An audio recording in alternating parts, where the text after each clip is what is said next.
Ассаламу алейкум туугандар, кандайсыздар? Назарыңыздарда кайрадан эле Ош реклама каналы. Бүгүн 31 май 2025 жыл туугандар.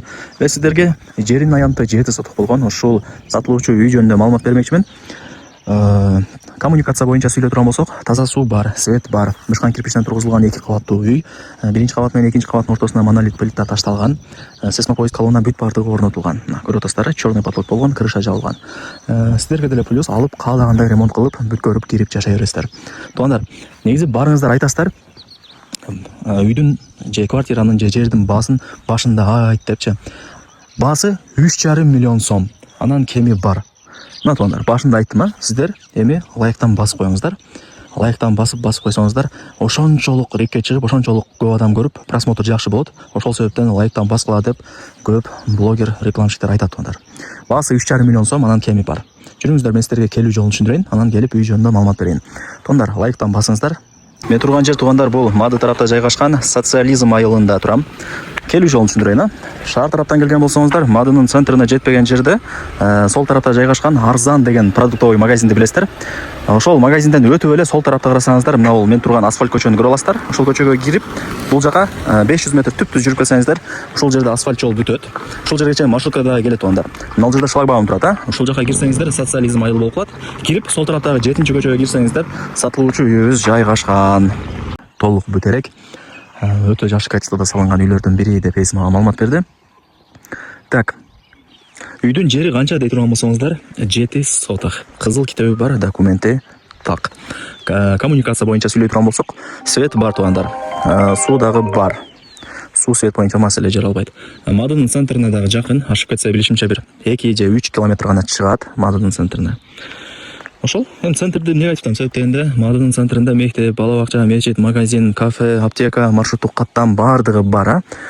Шаарга деле жакын, жарым саатта Ош шаарына жөн эле кирип барасыздар. Маршрутканын түрлөрү Мадынын центринен шаар тарапка каттап турат. Так, үйдүн жери 7 соток. Караңыздар. Өтө кең экен жери дагы. Теп-тегиз. Нол жакта кошунаңыздар. Бул жакта пустой 7 соток. Андан кийинки мына ушул 7 соток жери менен ушул үй сатка чыгып атат. 2 кабаттуу, бышкан кирпич, сейсмопоиск колонна бүт бардыгы орнотулган. Анан биринчи кабат менен экинчи кабаттын ортосуна монолит плита ташталган туугандар. Черный потолок болгон, крыша жабылган. Көрүнүп эле турат, Ушундай. Туугандар, эми бул жерде азыр үйү толук бүтө элек экен. Ошол себептен азыр сырт тараптан эле маалымат берем, туура түшүнөсүздөр.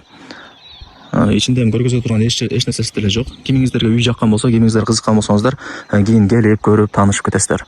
Телефондо бүтө турган иш эмес. Так.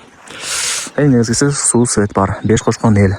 Ар ким ар тараптан көчүп келип жашап аткан учуру, үйлөрдүн саны дагы көп. Вариант обмен жолдоруна келе турган болсок, өзүңүздөр айтып көрүп кетесиздер туугандар. Балким бир жериңиздер болгон болсо, балким бир квартираңыздар болгон болсо, өзүңүздөр айтып көрөсүздөр. Көрдүңүздөрбү? Сонун. Лайктан басып, дос, тааныш, тууган, урук, группа бүт бардык тарапка ошол үйдүн видеосунун ссылкасын жиберип койсоңуздар деле болот. Алар дагы кирип көрүп коюшсун. Негизи азыр эми үй издегендер көп. Группаларга бүт бардык тарапка ушул видеонун ссылкасын жиберип койсоңуздар кирип көрө берет. Так, дагы эмне маалымат берейин. Негизи жакшы жер экен. Тынч, абасы таза, салкын. Кадимкидей шамал жүгүрүп турат туугандар. Мына жогору тарапта жайыттары деле кеңири. Мына жакта деле жайыттары кеңири, көрүп атасыздарбы? Мал чарбачылык бизнесин кылсаңыздар дагы болот. Чөп боюнча маселе жаралбайт, ошону айтайын дедим. Үйдүн арт тараптан көрүнүшү ушундай. Көрдүңүздөрбү? Жакшы. Сейсмопоиск колонна кеткен. Бардыгы жакшы. Анан биринчи кабат менен экинчи кабаттын ортосуна монолит плита ташталган. Бүтө элек үй, сиздерге деле плюс алып, каалагандай ремонт кылып, кирип жашай бересиздер. Кааласаңыздар биринчи кабатын бүткөрүп аласыздар. Кааласаңыздар 2 тең бүткөрүп алып кирип жашасаңыздар болот. Так. Жогору тарапка чыксаңыздар, ал жакта үйлөрдүн саны көп. Бирок ал жакта уже жери 6, андан кийин 5 соток болуп кеткен. Сиздердики 7 соток болот. 7 соток. Кеңири да. Азыр алды тараптан дагы бир көргөзүп анан баасын айтайын.